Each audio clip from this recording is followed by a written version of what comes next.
السلام عليكم ورحمة الله وبركاته. أحلى بنات وأحلى ستات، أهلا وسهلا بيكم. أحب أعرفكم بنفسي، نادية علام، مدرسة لغة عربية. أنا عملت القناة بتاعتي من حوالي 7-8 شهور. عملت فيديوهات كتير، طبعا عملتها بروح المدرسة اللي عندها معلومات والولاد بيحبوها وبتعرف توصل لهم بمعلوماتها. قلت خلاص أستغل ده وأعمل قناة وأتكلم مع الناس، والكلام اللي أنا بقوله للولاد بيستفيدوا منه أقوله للستات. أظن عداني العيب. 7-8 شهور يا حبايبي، وما شاء الله المشاهدات يعني أقولك مش ميتة قوي، بس برضو مش اللي هي. طب أنا عايزة أقول كلام ألاقي ناس تسمعه. استغربت جدا مع إني في المدرسة واصلة للولاد. أنا مدرسة صناعة، يعني عندي الصنايعي وسواق التوك توك، وعندي بياع الخضار، وعندي الطالب اللي داخل صناعة عشان يكمل، وعندي كل الطبقات وكل الفئات. وبفضل الله أدخل الحصة أتكلم معاهم أوصل لقلبهم. ليه بقى؟ لأني بشوف المنهج عندي إيه وإيه اللي الولاد عايزين يسمعوه، فبحاول أمسك العصاية من النص، أسمعهم اللي هم عايزينه، أديهم المعلومات المفيدة اللي أنا عارفة إن هم محتاجينها في حياتهم، وفي نفس الوقت أديهم المنهج. عاملة خلطة حلوة من كام سنة وأنا ماشية على كده. فقلت خلاص، ده انتي مدرسة شاطرة وواصلة للولاد، طب ما انتي بقى الستات كمان لو عملت قناة هتوصلي لهم. قلت خلاص اتكل على الله ونبدأ كلام مع الستات الأمارات والبنات الشربطات. لكن يا اختي أفاجأ إن القناة مشاهداتها بسيطة، هي يعني مش معدومة قوي، بس برضو مش اللي هي. أبص ألاقي الفيديو 300 400 500 مشاهدة، في حاجات 100 وشوية. طب وبعدين؟ فجينا أيام جواز الأمير حسين ابن ملك الأردن، قلت طب اتكلمي في الموضوع، لأن أنا في حاجات لفتت نظري. الملكة رانيا وشياكتها وذكائها وطريقتها في التواصل مع الناس، قلت لازم اتكلم مع الستات على النموذج ده برضو، اهو نتعلم من الناس اللي احنا بنشوفهم. عملت الفيديو، سبحان الله جاب فوق 2000 مشاهدة.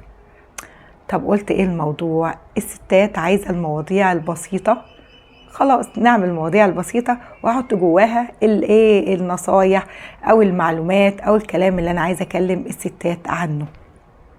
لحد ما عملت فيديو عن الحجاب، يعني صحباتي واخواتي وكلام من ده لقيتهم بيقولي كويس الموضوع حلو فعلا، وخلع الحجاب بقى ظاهرة ومشكلة. لكن لقيت واحدة صاحبتي بتكلمني وبتقولي ايه اللي انت عاملاه ده؟ الفيديوهات بتاعتك دي مقرفة. قلت لها مقرفة ازاي؟ قالت لي لا، ده الستات عايزة ايه اللي قاعدة على الحصيرة وحاطة جنبها القلة وتتكلم وتحكي معاهم عادي. اصل الستات بعد ما تخلص غسيل المواعين وشغلها بتقعد في السرير وعايزه بقى ايه، تهدي اعصابها وتطفي دماغها. انت اعملي فيديوهات كده لت وعجن وكلام فاضي والستات هتحبك وتشوفك. طب انا اعمل ايه؟ انا دلوقتي عندي مشكله، انا مدرسه، فتبص تلاقي وانا بتكلم اللغه العربيه بتفط غصب عني، الاقي مدرسه العربي اللي جوايا طلعت وجمل باللغه العربيه الفصحى. طب هوصل للستات ازاي؟ انا بحاول بقى افك معاكم. انا باذن الله هتلاقوني اخت ليكم، اخت كبيره ليكم، وام لكتير من بناتكم. هنتكلم مع بعض، هنتكلم على راحتنا، وهنحاول على قد ما نقدر نقول حاجه مفيده في كلامنا. واول حاجه مفيده عايزه اكلمكم فيها، كل سنه وانتم طيبين. جبتوا الحلاوه، حلاوه الموسم، والناس اللي بتطبخ بط بقى وتحتفل في الموسم بالطبيخ، كل سنه وانتم طيبين. اكلنا وهيصنا، لكن انتوا عارفين احنا بنحتفل بايه؟ والولاد الصغيرين عرفتوهم اللي احنا بنحتفل بايه؟ احنا بنحتفل بذكرى الهجرة، هجرة الرسول صلى الله عليه وسلم من مكة للمدينة. فالله يكرمك، انت جبتي حلاوة الموسم وطبخة الاكل الحلو مع الحاجات دي وانت بتقدميها، قولي للولاد. طبعا انتوا متخيلين ان الولاد عارفين، صدقوني احنا ولادنا مفصولين تماما. فحاولي دايما كده اربطيهم بالدين مع الاكل. هقول لهم والله يا ولاد، ده في الوقت ده الرسول عليه الصلاه والسلام طبعا هو اتولد وعاش في مكه، وبعدين هاجر من مكه للمدينه. هو هاجر ليه؟ لان اهل مكه كانوا بيعذبوا الناس اللي بيدخلوا في الاسلام. وبعدين الرسول عليه الصلاه والسلام كان اثناء الحج ما هو من ايام الجاهليه في ناس بتحج، بتيجي مكه تحج، وكان حوالين الكعبه اصنام بس بيجوا يحجوا، هم عارفين ان في حج.